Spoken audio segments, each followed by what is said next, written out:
J'ai pété les plombs quand j'ai appris ça. Si tu captes ce truc-là, tu vas exploser sur les réseaux sociaux. C'est très simple.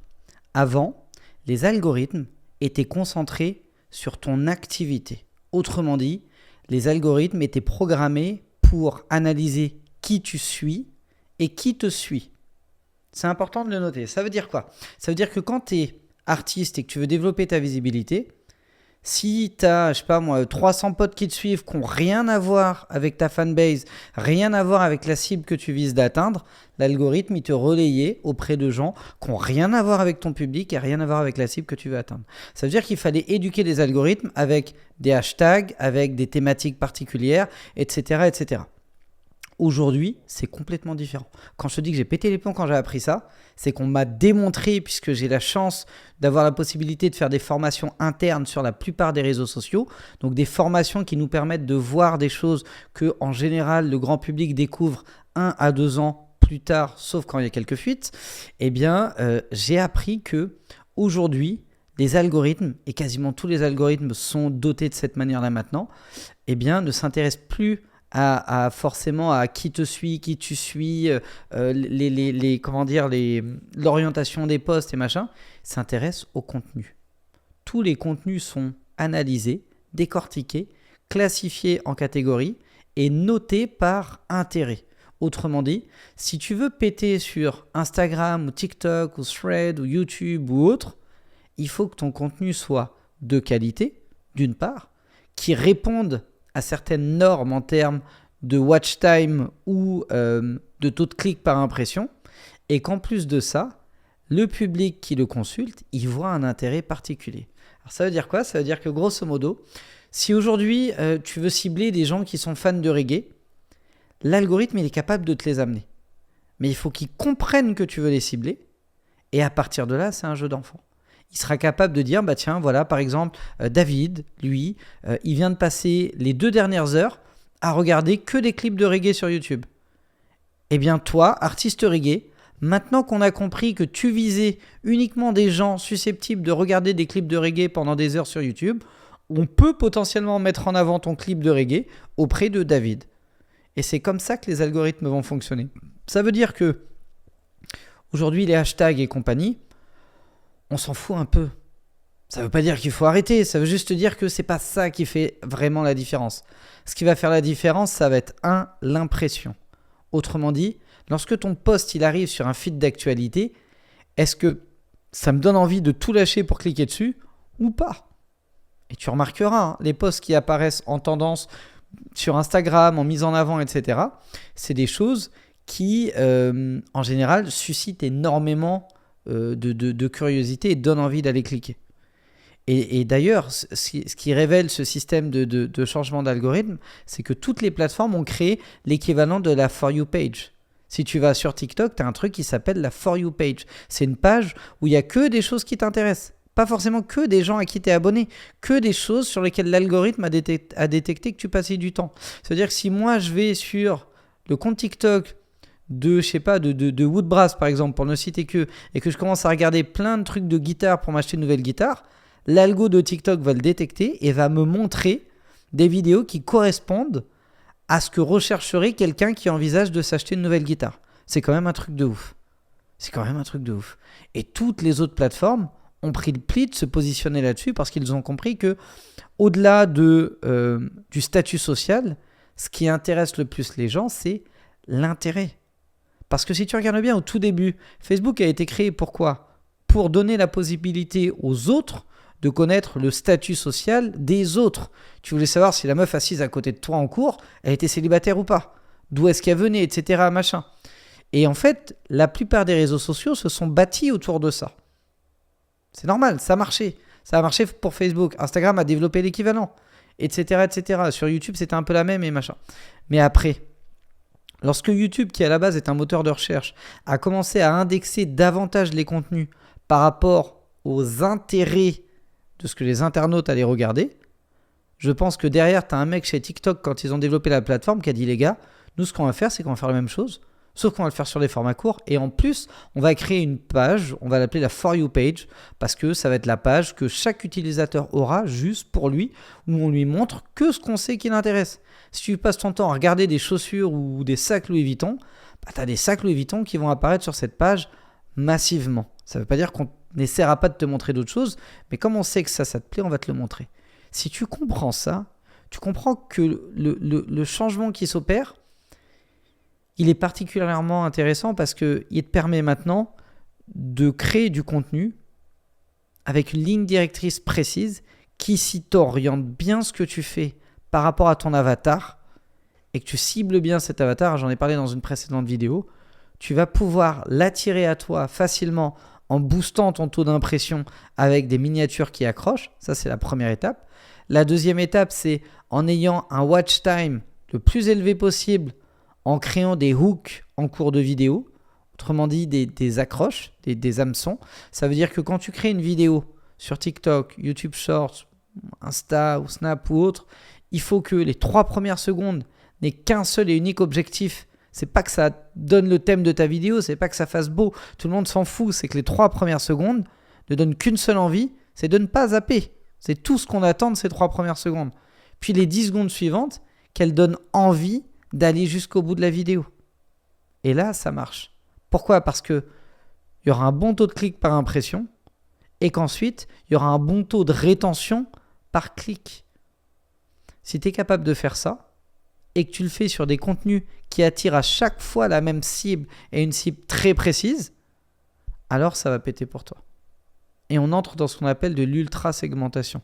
Parce qu'encore une fois, on s'intéresse au centre d'intérêt des gens. Tu vois, quand je crée un livre qui s'appelle « Le secret pour vivre de sa musique », je me suis rendu compte un peu tard que c'était beaucoup trop large. Ça parlait à tout le monde. Mais quand tu crées un livre qui s'appelle « Créer son label de musique », le seul segment dans toute l'industrie musicale à laquelle je m'adresse, c'est au gars qui a envie de créer son label mais qui ne l'a pas encore fait, au gars qui est en train de créer son label mais qui se dit peut-être que je suis en train de faire n'importe quoi, je vais prendre son livre, ou au gars qui a créé son label et qui galère, il se dit merde, putain, je suis peut-être passé à côté d'un truc parce que j'arrive pas à faire tout ce que j'ai envie de faire. Mais c'est très précis si tu veux. Ça représente quelques milliers ou dizaines de milliers de personnes. Et bien cette ultra segmentation-là, si je commence à créer du contenu format court pour vendre ce livre, je ne vais parler que de choses qui les intéressent eux. Donc à partir du moment où peut-être 1000, 2000, 3000 personnes auront passé du temps sur ces quelques vidéos-là, il y a des chances pour que tout ce que j'ai fait depuis que j'existe remonte dans leur feed d'actualité. Parce qu'encore une fois, l'algorithme aura compris quels sont leurs centres d'intérêt du moment et aura commencé à leur montrer des choses liées à ça. Alors ça veut dire quoi pour un artiste ? Ça veut dire qu'au lieu de faire des vidéos où tu passes ton temps à promouvoir ton dernier single, ton dernier clip, le teaser de ton dernier clip, le making-of de ton dernier clip et compagnie, alors ça ne veut pas dire qu'il ne faut pas le faire, hein. Ça veut dire qu'au lieu de passer ton temps à ne faire que ça, passe ton temps à créer du contenu qui résonne avec ton public. Qui résonne avec ton public. Ça veut dire quoi ? Ça veut dire que peut-être que ton public, je sais pas moi, il est... allez, on va pas se faire d'ennemis, il est fan de l'OM ou il est fan du PSG. Peut-être. Moi, j'en sais rien du tout. Toi non plus, t'en sais rien. Mais les algorithmes, eux, ils le savent. Et si tu sais analyser la data qui remonte des plateformes, tu vas vite le voir. Moi, quand j'ouvre ma chaîne YouTube, par exemple, je sais que les gens regardent certaines chaînes YouTube avant de regarder la mienne. Je le vois, en fait. Les stats sont là. Qu'est-ce que j'ai à faire ? J'ai juste à parler de ces chaînes-là. J'ai juste à créer du contenu qui résonne. Il se peut que, je sais pas, moi, par exemple, je sais que les gens, et big up à toi, Chris, regardent Chris de Iconic. Eh ben, génial. Moi, qu'est-ce que je fais ? Je regarde aussi Iconic, la chaîne, parce qu'elle est géniale. C'est incroyable la manière dont c'est fait. Si tu regardes des vidéos qui durent 40 minutes, tu as l'impression d'avoir passé 3 minutes dessus. Ça t'apprend des choses, ça te distrait, c'est super bien rythmé. Si je veux aller chercher ce public-là, j'ai juste à en parler. J'ai juste à parler, par exemple, de la dernière vidéo sur la chaîne YouTube d'Iconic et de la chroniquer. Ça va drainer une partie de son public à moi. J'ai juste à critiquer certains de ces sujets. S'il a pris une position sur un angle et que je suis contre cet angle, tout en respectant son travail journalistique, de présentation et ainsi de suite, je peux positionner un argument contraire. Ça ouvre un débat. Et ça peut potentiellement attirer une partie de sa chaîne à moi, etc. etc. C'est un peu ça l'idée. Tu vas analyser ce que ton public fait lorsqu'il n'est pas chez toi, et tu vas voir ce qui résonne avec ton public. À partir de là, tu crées du contenu qu'il aime voir. Donc, je reprends l'exemple du PSG-OM, mecs sont fans de l'un ou de l'autre. Bah, tu crées du contenu qui résonne avec l'actualité de l'un et ou de l'autre. Et à partir de là, tu greffes tes sons dessus et tu vas voir que mécaniquement, tu vas attirer des fans du PSG ou de l'OM, selon ce que tu fais. Et ces fans-là, maintenant, dedans, il va falloir les segmenter. Il y a des gens qui n'aimeront pas du tout ce que tu fais. Il faut que tu les dégoûtes de toi pour qu'ils se barrent le plus vite possible. Il y a des gens qui vont adorer ce que tu fais. Il faut que tu les alimentes massivement pour qu'ils n'aient qu'une envie, c'est revenir et revenir et revenir. Se dire, waouh, le gars, j'ai l'impression de le connaître depuis 10 ans. C'est comme ça que ça fonctionne. Quand vous m'entendez parler d'ultra-polarisation, c'est ça l'ultra-polarisation. Moi, quelqu'un qui vient sur ma chaîne YouTube, qui n'est pas intéressé par l'industrie musicale, il se barre. Il se dit, c'est quoi ce type? Il parle de, je sais pas, de SACEM, d'Adami, d'SCPP, d'SPPF, il parle de Logic Pro, de TuneCore, de CD Baby, je comprends rien du tout, ça m'intéresse pas. Point. De même, moi, quand je regarde des chaînes YouTube, maintenant, j'aime les choses qui sont très pointues dans un domaine. Mais vraiment très, très pointues. J'ai beaucoup de mal à regarder des chaînes généralistes. Et l'avantage de ça, c'est que plus tu vas montrer à l'algo quel contenu t'intéresse, plus l'algo va te montrer du contenu qui t'intéresse. Donc ton job à toi en tant qu'artiste ou en tant que producteur qui cherche à te développer sur les réseaux sociaux et ou sur YouTube, c'est de trouver ce que ton avatar aime et regarde, de lui donner exactement ce qu'il veut et de progressivement placer des billes, des flèches, des renvois vers ce que tu proposes musicalement. Attention, ça ne veut pas dire qu'il faut que tu sois influenceur dans un domaine complètement différent. Ça veut dire qu'il faut que tu trouves des angles sur lesquels tu peux placer ta musique. Un exemple que j'aime bien donner, c'est lié à la danse. Mais il n'y a pas que ça. Imagine que voilà, les gens aiment bien regarder des vidéos de gens dans la rue qui font des expériences. Je sais pas, par exemple, moi j'aime bien suivre Lorraine Cruz par exemple. J'aime bien ce qu'elle fait. Ça me fait marrer, ça me distrait, c'est cool. Bah, si demain elle faisait la même chose, mais sur fond musical d'une œuvre à elle, il suffirait qu'elle ait 2-3 vidéos dans le mois qui partent en buzz et elle serait rapidement en tendance TikTok. Par exemple. C'est un exemple. Mais c'est quelque chose qu'elle fait déjà. Maintenant, si toi, tu es artiste et que tu, tu es à la fois chanteur et tu aimes le foot. Il y en a plein comme ça. Makassi, par exemple. C'est un excellent chanteur, c'est un excellent footballeur. Il aime les deux, il peut parler des deux à table, il n'y a aucun problème. Eh bien, si tu greffes du street food, par exemple, dans ce que tu fais, si tu es capable de le faire, évidemment, parce que c'est un métier quand même, et que tu arrives à faire des trucs intéressants qui choquent, entre guillemets, qui impressionnent, que les gens vont regarder plusieurs fois, faire replay, se repartager, etc., et que tu le fais en mettant des sons à toi en fond, tu as une vidéo qui part en tendance, ton son part en tendance. Tu draines du public à toi. Une grosse partie de ce public-là est convertissable en fanbase. Peut-être pas tous, mais une partie. Regarde, moi j'ai quelque chose comme 50 000 abonnés sur ma chaîne YouTube. C'est pas 50 000 personnes qui sont susceptibles de m'acheter une instru. C'est peut-être 3 000, 4 000. Bah si demain je me remets à vendre des instrus, ce qui n'est pas près d'arriver, mais admettons que ça arrive, bah, j'aurais juste à dire attention, à partir de maintenant, je me remets à produire et à vendre des instrus. Tous ceux que ça intéresse, cliquez ici, j'ai créé un groupe privé, c'est un WhatsApp, on est qu'entre nous, je vous envoie toutes mes nouveautés chaque semaine, vous choisissez ce que vous voulez, premier arrivé, premier servi. Bah, peut-être que sur les 50 000 abonnés, au bout de quelques semaines en plaçant des contenus à droite à gauche, j'aurai peut-être 500 ou 1000 personnes actives. Bah, 1000 clients potentiels pour t'acheter des prods. Si tu n'as pas fumé un arbre et que tu ne mets pas tes prods à 5 000 €, mais admettons que tu les mettes à 100, 150, 200, 300 €, ouais, tu peux facilement te faire 3 000 balles par mois. C'est encore une fois un exemple de contextualiser une activité avec ta musique. Tu greffes les deux en fait. Et pour ça, encore une fois, il faut t'intéresser à ce que ton public veut, à ce qui l'intéresse lui, et à la manière dont toi tu peux greffer ta musique sur un sujet qui t'intéresse aussi et sur lequel tu peux greffer de la musique. C'est aussi simple que ça. Mais c'est pas facile à mettre en place parce que souvent on se pose trop de questions. Et on a du mal, c'est pour ça que c'est bien de se faire mentorer par moment, on a du mal à avoir un regard extérieur sur soi-même. Moi j'ai vu des artistes par exemple, en coaching, avoir un talent incroyable pour l'écriture. Et j'avais beau leur dire, mais fais des ateliers d'écriture, propose des choses sur l'écriture, donne des conseils aux artistes sur l'écriture et ainsi de suite, ils n'ont jamais voulu. Pourtant, ils ont un don exceptionnel pour ça. Et ils auraient pu greffer leur musique dessus. C'est pas grave de démarrer comme auteur si derrière tu peux claquer 3-4 hits dans les 2-3 années qui suivent. C'est ce qu'une artiste comme Sia a fait par exemple. Elle a démarré comme songwriter. Aujourd'hui, c'est une star mondiale. Est-ce que c'est grave? Non. Elle est arrivée au résultat qu'elle voulait atteindre. Et c'est cool.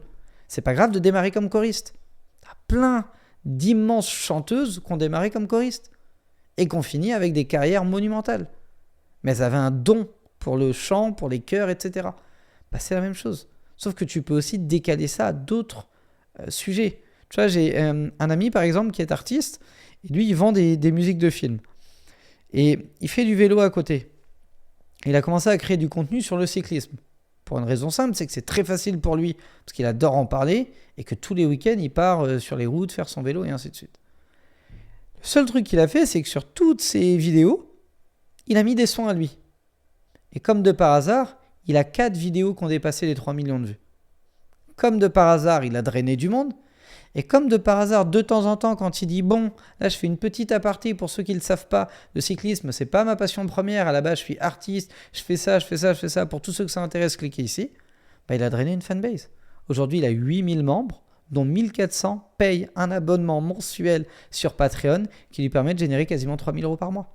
Juste avec sa musique. Parce qu'il a parlé de quelque chose qu'il aime en dehors de la musique et qu'il a amené la musique dans son contexte. Je ne dis pas qu'il faut forcément le faire et je ne dis pas que c'est adapté à tout le monde. Tout ce que je dis, c'est que si tu as un talent, une passion autre, que ça intéresse ton public, c'est ça qui est ouf en plus, c'est que souvent ça intéresse le public et que tu te mets à créer du contenu dessus, tu vas développer une certaine forme de notoriété, de crédibilité, de relation de confiance qui va te permettre de greffer ta musique. Moi, j'ai des gens qui achètent mon livre qui n'ont rien à voir avec la musique parce qu'ils apprécient ce que je propose. Et parce que, voilà, ils en tirent des choses. J'ai des gens, par exemple, qui me suivent parce qu'ils me disent, voilà, les contenus que tu as créés sur la création de contenu, justement, sur les réseaux sociaux. Moi, par exemple, je suis boulanger. Ce que tu dis, je l'applique, même si je ne suis pas chanteur, mais je l'applique dans la boulangerie. Et tu sais quoi, ça marche. Donc, rien que pour ça, je t'achète ton livre, même si je sais que je ne le lirai jamais. J'ai des gens même qui m'achètent des 5 exemplaires, des 10 exemplaires, etc., etc. C'est des marques de respect et de reconnaissance. Et ça, tu peux l'obtenir parce que tu as greffé un contexte avec ta musique et qui résonne avec ton avatar. Et on a tous plusieurs passions. C'est très très rare d'être focus uniquement sur un élément. Moi, à titre personnel, j'ai 3 grandes passions. Ça va être la musique, évidemment, et tout ce qui touche à l'industrie musicale. Les sports de combat, tout ce qui touche au JJB, au MMA et ainsi de suite. Et le 3e, c'est le marketing. 3 grandes passions. La 4e, ce serait la finance de marché. Donc ça veut dire qu'une personne qui viendrait me parler musique pour, me vendre une formation finance, par exemple, ça marcherait sur moi. Ça marcherait. Pourtant, tous les mecs qui font des trucs en finance, j'en entends aucun parler de musique. Et inversement, tu vois. Tiens, il y a un mec en marketing qui a fait ça. J'ai suivi un mec par rapport à des vidéos de guitare qu'il a fait. J'ai découvert que c'était un putain de marketeur. Mais vraiment exceptionnel. J'ai commencé à suivre ses vidéos, acheter son bouquin, et là, je vais aller participer à son séminaire. Vous voyez le processus? C'est parti d'un riff de guitare jusqu'à... il fait quoi ce gars-là en fait dans la vie? Est-ce qu'il est artiste, producteur, machin? Ah non, en fait, il est marketeur et il accompagne des dirigeants d'entreprise à développer leur activité. Tiens, je vais écouter. Son discours m'a plu, m'a mis en confiance, m'a inspiré. Comme en plus, on avait déjà une passion commune pour la musique, je me suis senti proche de lui. J'ai suivi le truc, il y avait un appel à l'action, j'ai acheté un premier livre, j'ai acheté une place de séminaire. Peut-être que dans 6 mois, je te dirais que j'ai acheté un accompagnement premium ou une formation, quoi que ce soit, à plusieurs milliers d'euros. C'est exactement le même schéma en fait. Rien ne t'empêche de créer des ponts d'une passion à l'autre et d'amener ton public là où tu veux l'amener. Le tout, c'est qu'il faut que ça résonne avec ce public-là. C'est ça le plus important. C'est que les gens qui sont fans d'un artiste ne sont pas que fans d'un artiste. Ils sont fans de plusieurs artistes. Mais surtout, les gens qui sont fans de plusieurs artistes dans un genre musical sont aussi fans d'autres choses. Ils s'intéressent, et heureusement d'ailleurs, ils s'intéressent à d'autres choses dans la culture, mais aussi en dehors. Ils ont un métier, ils ont une famille, ils ont peut-être une grosse passion pour le jardinage ou la pêche ou je sais pas quoi, tu vois. Si tu arrives à greffer cette passion-là avec autre chose, cette passion pour la musique avec une autre passion, ça va exploser en termes d'impact. Voilà pour moi, c'est tout ce que je voulais vous dire aujourd'hui. pensez à la For You page, ça va vous aider à comprendre ce qu'on a vu dans cette vidéo. Pensez à créer du contenu qui cible les centres d'intérêt de votre public et non pas simplement leurs données démographiques ou non pas simplement mettre en avant ce que vous estimez être bon ou ce que vous voulez mettre en avant ou ce qui vous paraît pertinent ou vous concerne. Intéressez-vous à eux. C'est ça le plus important. Et n'hésitez pas à leur poser la question. Et n'attendez pas d'avoir 15 000 fans pour ça. 100 personnes qui te suivent, ça vaut le coup de leur demander pourquoi ils te suivent. Ça vaut le coup de leur demander ce qui les intéresse et ce qu'ils font d'autre dans la vie. Voilà, littéralement. Et encore une fois, je vous le dis, moi j'en suis le parfait exemple. J'ai suivi un mec par rapport à un truc de guitare que j'ai vu et j'ai fini par acheter un bouquin et une place pour un séminaire en business. Rendez-vous compte du truc, quoi. Donc ça marche vraiment comme ça. Merci d'avoir été attentif à cette vidéo. Si jamais ça vous a plu, motivé, inspiré, appris des choses, lâchez-moi un gros like, abonnez-vous à la chaîne YouTube Producteur à Succès. Et avant de vous laisser, petit moment d'autopromotion quand même, il y a ici mon livre « Créer son label de musique » qui est disponible en papier, format digital sur Amazon.fr.com, enfin un peu partout, mais en tout cas, c'est en exclusivité sur Amazon. Donc, vous avez un lien sous cette vidéo, vous pouvez cliquer, vous allez arriver sur une page dans laquelle je vous présente un petit peu le contenu du livre et le lien sur lequel vous pourrez aller acheter le livre, eh bien, vous renverra vers Amazon. Il y a des bonus qui sont offerts avec ce livre. Un bon paquet de bonus, notamment vous avez la version audio. Donc pour ceux qui n'aiment pas lire, la version audio est offerte avec le livre. La version Kindle est offerte aussi avec un chapitre bonus, donc le chapitre 10 si je ne dis pas de bêtises. Ouais, chapitre 10 qui à lui seul vaut largement le coup d'avoir le livre. Donc sachez que vous avez tout ça offert avec le livre. Vous avez également accès à un espace, une interface web sur laquelle je vous ai mis un certain nombre de bonus, donc notamment des bonus audiovisuels, puisqu'on parle de création de label. Il y a beaucoup de choses que j'ai pu expliquer dans le livre. Hein. Vous allez voir, c'est schématisé. Vous voyez, il y a des tableaux, tu vois, des choses comme ça, un peu plus schématisées, ainsi de suite. Mais il y a des choses qui étaient trop compliquées à expliquer à l'écrit, donc j'ai préféré les faire en vidéo pour vous montrer. Et je vous ai mis des ressources également qui sont offertes, notamment des statuts de label, des templates de documents juridico-administratifs, des tableaux pour la partie budget, gestion des recettes et des dépenses dans un label. Enfin, il y a énormément de ressources.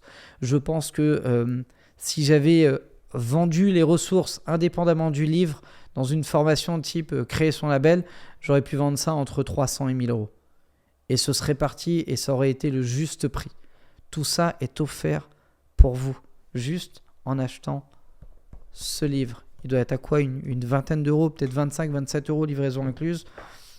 Je ne donne pas de prix exact parce que ça change tout le temps sur Amazon. Vous savez, ils font des ajustements de prix, mais c'est à peu près autour de ça. Voilà, 27 euros à peu près, livraison incluse. Donc n'hésitez pas à aller le checker. L'avantage aussi d'Amazon, c'est que même si vous êtes à l'étranger, ils livrent, je crois, un peu partout dans le monde. Il y a très peu de zones sur lesquelles ils n'ont pas d'influence et sur lesquelles ils ne livrent pas. Donc c'est accessible un peu partout. Vous avez une version en anglais aussi, pour ceux qui me suivent mais qui ne sont pas très à l'aise avec le français. Il a été traduit en anglais, donc vous avez une version en anglais qui est disponible et on travaille déjà à faire une version en espagnol et en allemand, donc pour relayer, j'ai envie de dire, la bonne parole. Deuxième lien que vous allez trouver sous cette vidéo, c'est un lien vers Musicecure, donc www.musicecure.fr. Musicecure, c'est une société de gestion de droits et de simplification administrative que j'ai créée et qui aujourd'hui est explosive. On a un SaaS, c'est-à-dire un logiciel, un outil, une interface intelligente qui fait tout pour vous. Vous n'avez quasiment plus rien à penser. Vous venez de finir un son, vous appuyez sur un bouton, ça vous dit quel contrat vous devez faire pour que tout soit carré. Ça vous suggère des taux de royalties pour que ce soit conforme à ce qu'on fait conventionnellement. Ça fait le dépôt d'œuvre pour vous, vous n'avez rien à faire, ça le fait tout seul. Ça fait la feuille de présence Spedidam. Ça fait les contrats de cession et d'édition s'il y en a. Ça fait les contrats de coprod, les contrats d'artistes, les contrats de licence. Bref, ça fait tout. Vous n'avez plus rien à faire. Et ça fait bien plus encore. Vous avez un système de distribution digitale en direct avec les plateformes qui est inclus. Ça veut dire que vous êtes au plus près de toutes les plateformes digitales avec lesquelles vous souhaitez travailler. Plus besoin de passer par un intermédiaire. Bref, vous avez énormément de choses. N'hésitez pas à aller regarder ce qu'on fait chez Musicecure. Je pense vraiment, si vous êtes resté jusqu'au bout avec moi sur cette vidéo, que ça peut vous intéresser. Vu tout ce qu'on propose dessus, c'est vraiment pas cher du tout comparément à tout ce que vous allez en obtenir. Et vous pouvez réserver un appel gratuitement avec un membre de l'équipe pour lui poser vos questions. Donc ça peut être déjà un premier point d'entrée. Et puis vous avez un troisième lien qui vous propose de participer à ma toute dernière masterclass. Donc là, je vous en dis pas plus. Cliquez, allez regarder. Je pense que ça peut vous intéresser. C'est 2 heures de session de formation totalement gratuite où je me donne à fond. Littéralement, je pourrais vendre ce truc-là à tel point c'est précis et qualitatif. Et encore une fois, je ne me jette pas des fleurs. C'est les retours que j'en ai. 98% des gens qui ont suivi cette masterclass disent que leur temps a bien été investi et qu'ils la resuivraient les yeux fermés si jamais je leur proposais ce type de masterclass de nouveau. Donc n'hésitez pas, allez vous y inscrire. Et enfin, le dernier lien, c'est pour découvrir mes programmes de formation. Actuellement, je ne sais pas combien de temps ça va durer encore, mais actuellement, je propose d'accéder à toutes mes formations, sans exception, pour 599 € seulement. Lorsqu'on pense qu'il y a encore un an, une seule de mes formations, la formation PIS, était vendue 1 200 €.